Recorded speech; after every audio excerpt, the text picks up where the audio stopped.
This is the graphical overview of question 7 from evaluating limits graphically.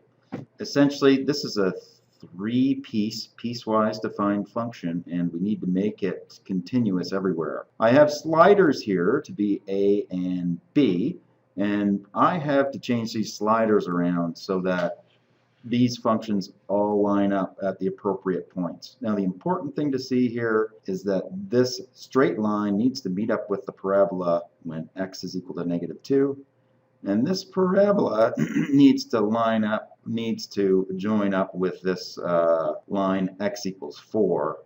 Y equals 4 when x is equal to 1. And so what I have to do is manipulate a and b until that sort of happens.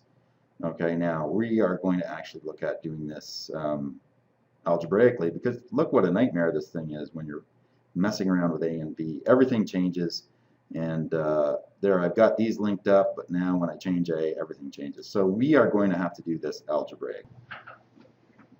All right.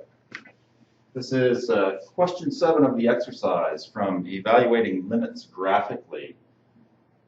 The job here is to make this piecewise defined function continuous everywhere. And so the big secret here is that it switches from being ax plus b when x is -2 to becoming x squared plus 2ax minus b at that point.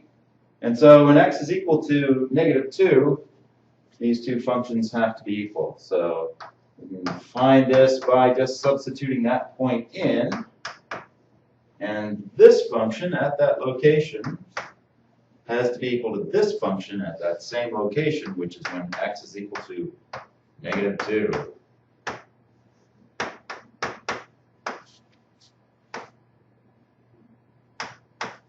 Okay, so I've just substituted -2 in, and really what I want to do is I want to find an expression in a and b, or at least really what I want to do is find a and b.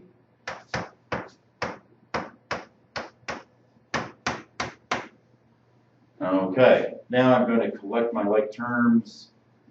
So adding 4a to both sides, adding b to both sides, and I wind up with an expression 2a plus 2b is equal to 4. And so I have a plus b is equal to 2. So I have two unknowns, one equation. It's just not going to be enough. I need another equation with those two unknowns, and then I can use, elimination or substitution to find out what they are. Fortunately, this is a piecewise defined function, and it switches from being x squared plus 2ax minus b to just being 4 when x is 1. And so I know that this is going to have to be equal to this when x is 1. So I'm going to leave that. A plus b is equal to 2. I'll write it down here because I will probably erase it later.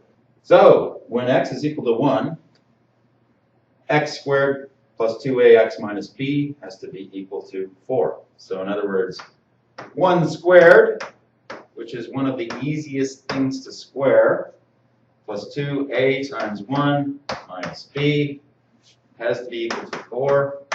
Okay, so 1 plus 2a minus b is equal to 4. So 2a minus b is equal to 3. All right, we can do this however we want. I know that a plus b is 2. I know that 2a minus b is 3. I am going to call this equation 1. I'm going to call this equation 2. And I'm just going to add equation 1 to equation 2 because I can see that's going to be the easiest thing to do right now. So this winds up being 3a is equal to 5. So a is equal to 5/3. A really nice fraction. Okay, so now we just have to substitute 5/3 in for a to solve for b. And I'm going to use this guy right here because it's a little easier. Maybe 5/3 plus b is equal to 2, so b is going to be equal to 1/3. So there's my solution for A, and there's my solution for B, and I can see that 5/3 plus 1/3 is equal to 2, and I should check that with the other equation, but that's basically the solution.